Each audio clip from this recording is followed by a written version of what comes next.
I'm a Black Clover fan, and I always thought that Black Clover is one of the better new gen. But like most series, there are things that I don't like.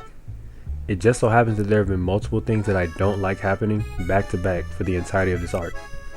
I'm clearly talking about the Spade Kingdom arc, an arc that was set up to be the best one in Black Clover so far. It seemed like it was going to bring a wave of character development, great villains, epic fights, expansive world building, and other great moments. Yet seemingly it's failed in almost every one of those aspects. Now I'm not a Black Clover hater, and I always give credit when credit is due, but I can't let this arc slide without me saying anything. And if you follow me on Instagram, you know I've been saying a lot. But enough of that, let's just talk about the main problems Black Clover is currently facing, and why I think that they are literally killing the state of Black Clover. The consistency in this recent arc of Black Clover has been horrendous. And by consistency, I mean the overall quality of each chapter. It's crazy because the arc actually started off really well. The Dark Triad introduction and their initial fights were also pretty telling of how powerful they were.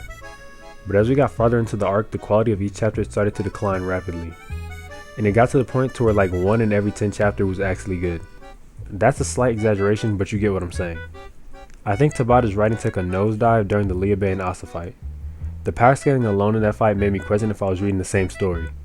Not only that, but we had that whack-ass backstory in a terrible way the whole training portion ended. It was literally like Naruto trying to tame Kurama, but like a dumbed down version. Everything after that has been terribly rushed, which ruins the flow of this arc. But randomly we get solid chapters like the Magna vs Dante fight. But then we instantly go back to more ass writing the next chapter. And with only 14-page chapters each week, the speed of this arc isn't matching the level of writing. I think Tabata needs to slow down because at the current pace that we're going at, this arc will only get worse. Next I gotta talk about the villains. For starters, the Dark Triad have been beyond disappointing.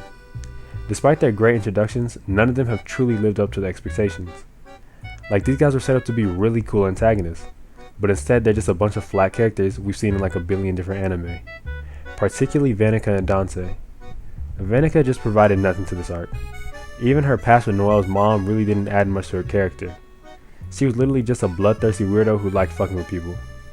And there's no problem with that character type, it's more so the fact that Tabata gave Shorty no development before introducing another antagonist who also got no real development. And then we also got Dante. And now that I think about it, Dante and Vanica are like the same person, just with different outfits. And while Dante had an interesting fight with Jack, it didn't do much for his character, and he was just a major disappointment overall. Xenon is the only actual interesting Triad member, and even he's a rather flat character. He does have this cool parallel going on with him and Yuno, and his backstory, while very rushed, was also the best in Black Clover in a while. But overall, he's still pretty lame, and judging on these recent chapters, I'm scared he's going to end up being an L just like his siblings. Finally, I want to just cover the stakes of this arc, or most of the lack thereof.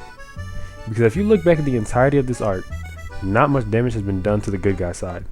Like, sure, Yami and Vengeance have been abducted, so we don't know where that's going yet, but other than that, the good guy side haven't suffered very much. Literally at the start of this arc, each Triad member damn near caught a few bodies. And we even had some lame ass saves that I let slide in hopes that we actually see some deaths in this arc. Yet even now, we're getting that same shit, particularly in the Vanica fight, in which we had the most self-sacrificial ass shit happen, and guess what? Go ahead, guess. Nobody died. Nobody. Not Gaja, not Charlotte, not even the painting nigga. Nobody. Even though everyone put 110% effort fighting Vanica and her titty demon, we literally saw characters give up their lives just to give Noelle a chance, and we still didn't have a single death. And this was all because of Mimosa. I think that was the literal worst chapter Tabata has ever wrote, I'm not gonna lie. And listen, I don't know who to blame here. Whether it's Tabata or Shonen Jump, I really don't care.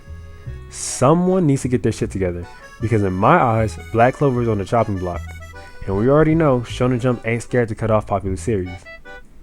Luckily, we still have time for this arc to turn things around, and while I highly doubt it, we might even get some really heartfelt deaths, which I think this arc really needs. Overall, this arc isn't done, so my opinion might change down the line, but right now, I'm saying this arc is a solid 4 out of 10. There's some highlight moments, like obviously the Magna vs Dante fight, or Xenon's backstory, but overall, this arc is just a lot of misses. But let me know how you feel about the current arc of Black Clover, And if you like this video, please like, share, and subscribe. That means a lot to me. I know a lot of y'all wanted this video, and I would like to talk more shit about Black Clover, but I kind of feel bad considering the arc isn't done yet. But yeah, I'll talk to y'all later.